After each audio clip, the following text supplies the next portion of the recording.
Have you really, when you get into church, do you look at the flowers that are here? Do you think about who put them together, who arranged them? Did they just appear? And also, one thing, what happens to them when the service is over? Well, that's what I'm here today to answer some of those questions for you. At St. John's, we have a flower ministry that is made up of the ladies that are in this picture.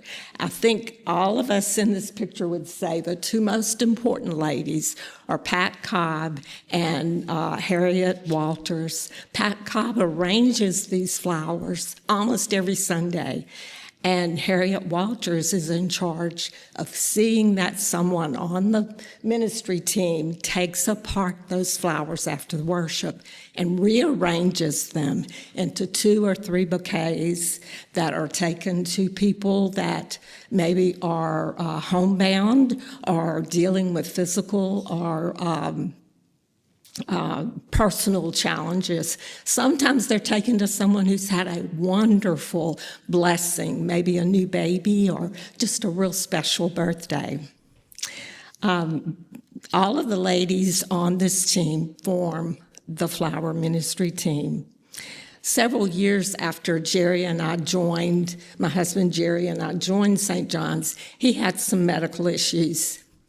That the next week of one of the treatments, I got a call from Harriet Walters, and she said she was part of the flower ministry and she wanted to come and deliver some flowers to Jerry. And we were both surprised because we didn't know there was a flower ministry, but we were so delighted when she walked in. The little arrangement that she had, you could tell it was made for a man. It wasn't fussy and wasn't pink. It was just masculine in the way that she had designed it. In there was a little card, and on the card, it said, it started with a scripture. It was Luke 12:27, and that scripture says, "Consider the flowers of the fields, how they grow, how much more God cares for you." And then it went on to say, these flowers have been on our altar.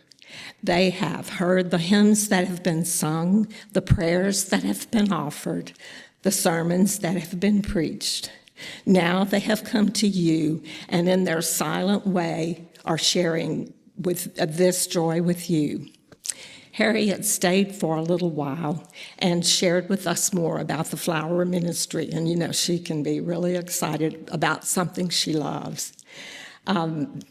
This meant so much to us, especially the little card. We could not be at church then, but we knew we could look at those flowers and know they had been there and it would bless us. Later, I heard more people talking about the flower ministry, and I truly was looking for something that I could do that might bring a blessing to someone else. So I started asking questions.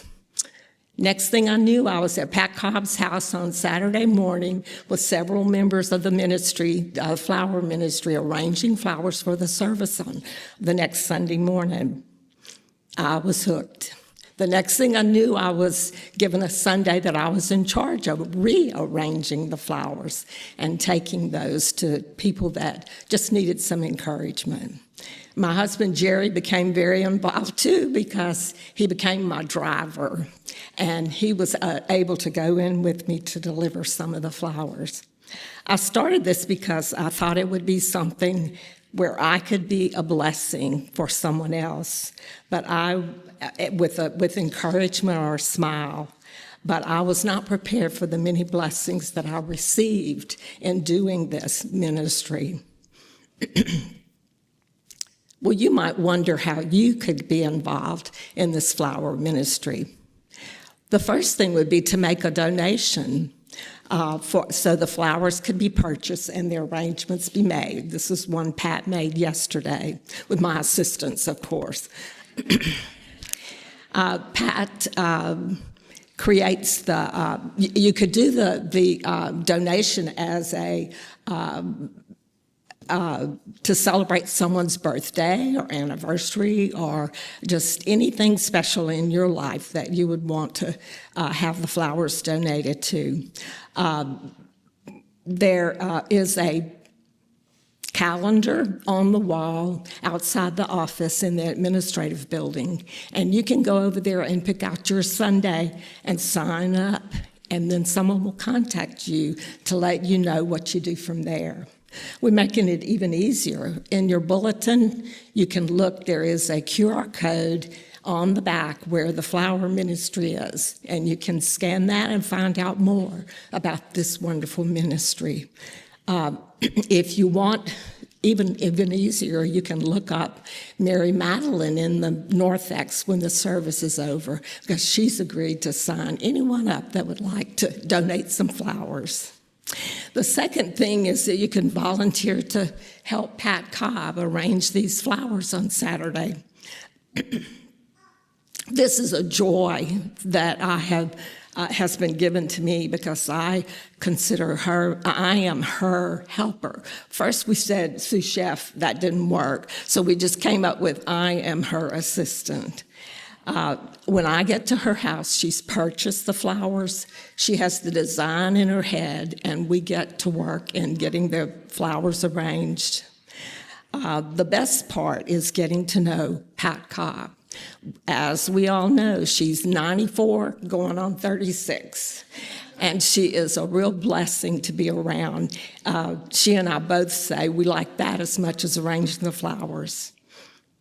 The next thing you might do is volunteer to be on the flower ministry team. Harriet Walters is in charge of assigning the people the Sunday, that they're in charge to rearrange the flowers. She would love to have your name and have you join us. It is not a huge commitment because we have enough people that you do it maybe once every 2 months, but it is just a wonderful experience to be able to take the flowers that have been in church, as the card says, and have heard the hymns, heard the prayers, heard the sermon, and then arrange those in a bouquet that someone else who can't come to church might really enjoy. The last thing is you could volunteer to be a deliverer. If this interests you, you can tell Mary Madeline when you talk with her. This is where you get the smiles, you hear the thank yous, and to me, it's one of the greatest joys of this whole ministry. You would work with the arranger. She would let you know when the flowers would be ready for delivery, and she would let you know who the recipient is and how you get to where they are to deliver them. This is usually done on Sunday afternoon. We have some pictures of you go back, the big arrangement, and then the next one is the 3 arrangements, and those are ready for delivery. And then there's another, this was an arrangement, and it was made into 3. They're beautiful. They're not left here in church to be thrown away. These flowers really do double duty. We hope that you might think about joining this wonderful ministry team. You do not have to know how to arrange flowers. You just need to be willing to learn and to be wanting to desire to be a blessing. And I promise you, you'll be filled with many blessings more.